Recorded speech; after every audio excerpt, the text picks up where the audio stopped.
पंतप्रधान नरेंद्र मोदी यांनी केलेल्या आवाहनानंतर काल मुख्यमंत्री देवेंद्र फडणवीस यांनी बैठक घेतली आणि त्या बैठकीमध्ये ताफे कमी करण्याचे निर्देश दिले आणि त्यानंतर आपण बघितलं काही मंत्र्यांनी इलेक्ट्रिक वाहनांचा या ठिकाणी वापर केला होता। त्याबरोबर उपमुख्यमंत्री एकनाथ शिंदे यांनी देखील इलेक्ट्रिक वाहनाचा काल वापर केला होता आणि त्यानंतर आज जे शपथविधी सोहळा आहे त्यासाठी मुख्यमंत्री थेट वर्षा निवासस्थानाहून विधान भवन या ठिकाणी बाईकने आलेले आहेत। आपण बघू शकता हीच ती बुलेट आहे, त्या बुलेटने मुख्यमंत्री देवेंद्र फडणवीस यांनी हा प्रवास केलेला आहे। त्याचबरोबर त्यांच्या मागे आपण बघितलं आशिष शेलार हे बसले होते, कारण की या ठिकाणी दोन हेल्मेट आहेत। एक हेल्मेट जे मुख्यमंत्री यांनी घातला होता तर दुसरा हेल्मेट आहे ते मंत्री आशिष शेलार यांनी घातलेला होता। म्हणून आपण इथं या ठिकाणी इंधनाचा बचत करण्यासाठी हा पर्याय मुख्यमंत्र्यांनी या ठिकाणी निवडलेला होता आजच्या दिवशी। पण या ठिकाणी आपण उपमुख्यमंत्री एकनाथ शिंदे यांनी देखील आजच्या दिवशी इलेक्ट्रिक वाहनाचा वापर करून थेट विधान भवनामध्ये ते इलेक्ट्रिक वाहनामधून ते आलेले होते आणि या ठिकाणी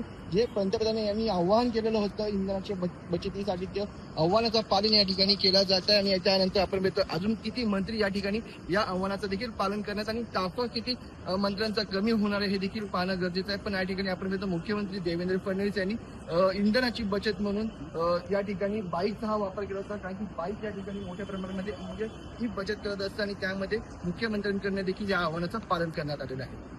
व्हिडिओ जर्नलिस्ट सिद्धांत दुबाळेसह मनोज दायकर, जय महाराष्ट्र, मुंबई।